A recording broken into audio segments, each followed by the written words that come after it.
The people in Chelm asked a question: what was more important, the sun or the moon? And the answer they came up with was the moon, because the sun shines during the day when you don't need it. I'll add that the stars come out at night. We all have a plan A. Most of us are living a plan B, C, or D. To paraphrase a poem by Emily Kingsley, welcome to Holland. What do you mean, Holland? I signed up for Italy. What if our plan D is Hashem's plan A? In this week's Parsha, Yaakov comes across Hamakom, the place, and Hamakom is Hashem. Yaakov realized that he is never alone. Think of a turtle, slow and steady, that carries its home, its place, its makom along with it. Like Franklin the turtle in the children's book, Franklin in the Dark, sometimes even a turtle needs a nightlight. Yaakov realized that Hashem, real, reliable, and solid, was with him all the time. The name of Hashem that stands for mercy is a Yud and a Hey and a Vav and a Hey. We are going to take the numerical value of each letter and square it. So U10 becomes 100, Hey 5 becomes 25, Vav 6 becomes 36, and Hey 5 becomes 25, and that adds up to 186. The numerical value of Makom, the place, is 186. Hashem puts everyone in the ideal place for them with all the necessary things they need. So the makom, the place you find yourself in, emanates not from a place of judgment and anger, but from a place of kindness, not plain kindness, but kindness squared. There's an idea that to change your muzzle, change your makom. When we realize that we are exactly where Hashem wants us to be, gates will open and seemingly our muzzle will have changed, when in reality, I'm following where Hashem is leading me, realizing it's the best place for me. Do you know the story of the moth? When Hashem created the world, he created butterflies, and he gave them all their colors. And then after the flood, he wanted to make a sign, a rainbow, to show that he would never destroy the world again. But he had no more colors left. So he called together his butterflies and he asked them for his colors back. Some butterflies volunteered to give back their colors so Hashem could make the rainbow. This story was told by a child with Down syndrome. She was saying, I'm really a butterfly that gave up my colors. I'm not a moth. The only two insects that go through metamorphosis are a butterfly and a moth. There are certain neshamas, certain souls, that give up their colors for other souls. They come down looking different, but they are really butterflies.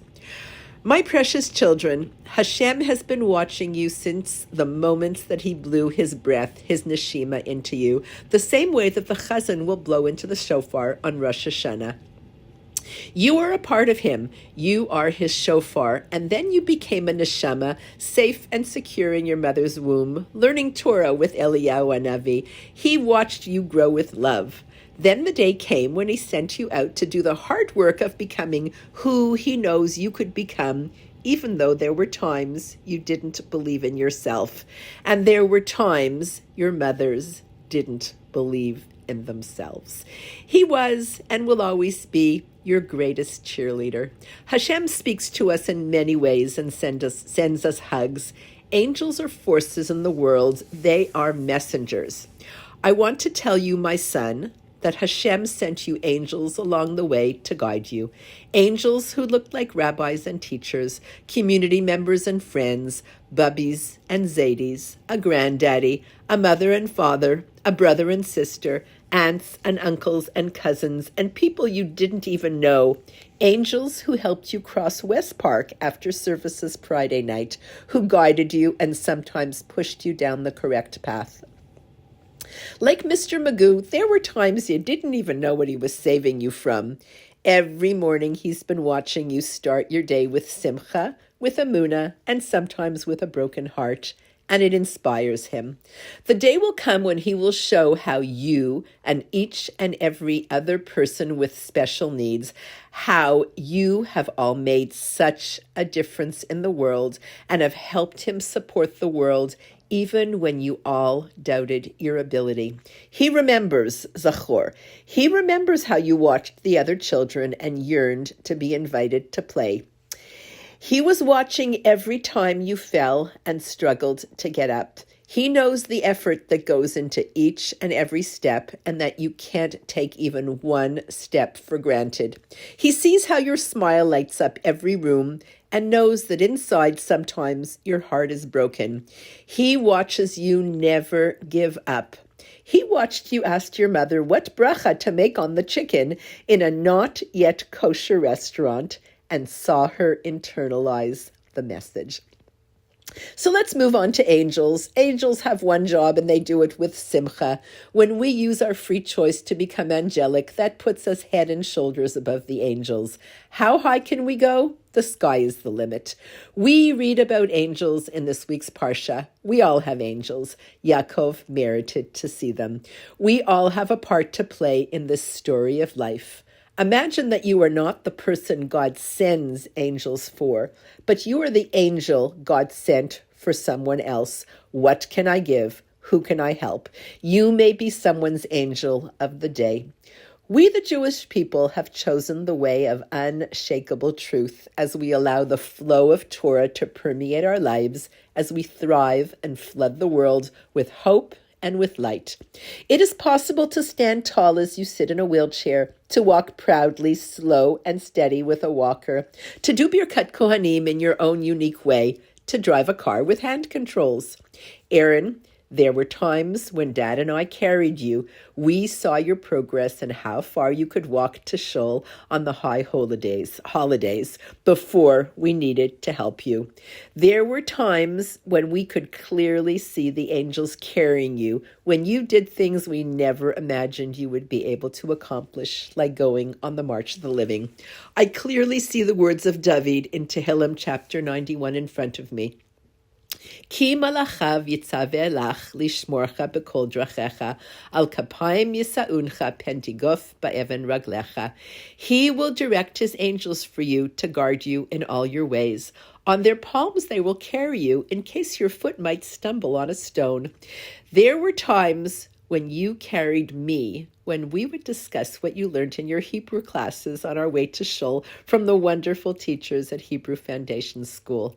And we carried each other during COVID when we davened together every Shabbos and Yontif in the living room.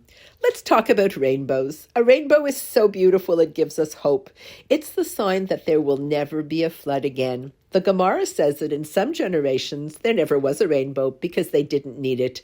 In some generations there are people who are rainbows, who give you hope, who give you strength, who help you know that Hashem is running the world and it's going to be okay. Ultimately, we are all rainbows. The miracle of Avraham and Sarah's tent was that strangers walked in and they walked out as angels. Thank you all for being our angels and for allowing Aaron, who represents everyone with a disability, to see that they are all indeed perfect angels. Ki imcha mekor chayim beorcha nireh or. David HaMelech says in chapter 36 of Tehillim, for with you is the source of life, and in your light we see light. We each have the ability to choose to open ourselves to the flow of Hashem's chokhmah, his ideas, to the beauty and the power and the wisdom of the Torah. I have been blessed to be part of a miracle, a nes. My father was 11 years old when he was taken to Auschwitz, and he survived. My mother survived Siberia with her father after her mother died. These two Holocaust survivors, who had every reason not to believe, sent their children to Talmud Torah and Herzliya, giving me and my brothers the gift of our heritage and the gift of the Hebrew language.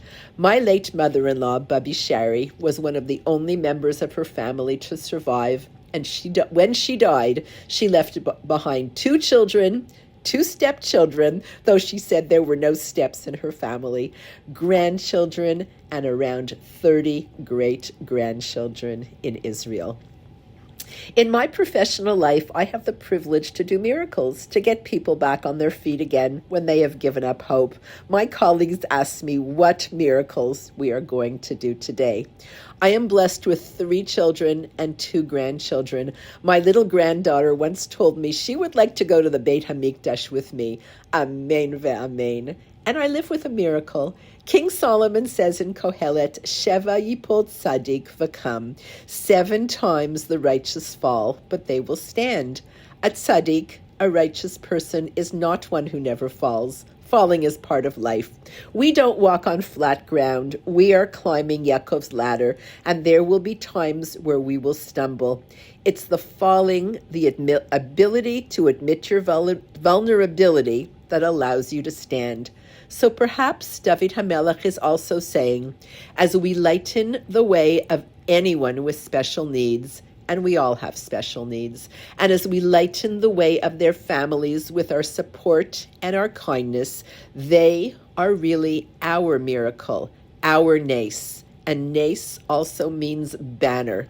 They are our banner, the ones lighting our way.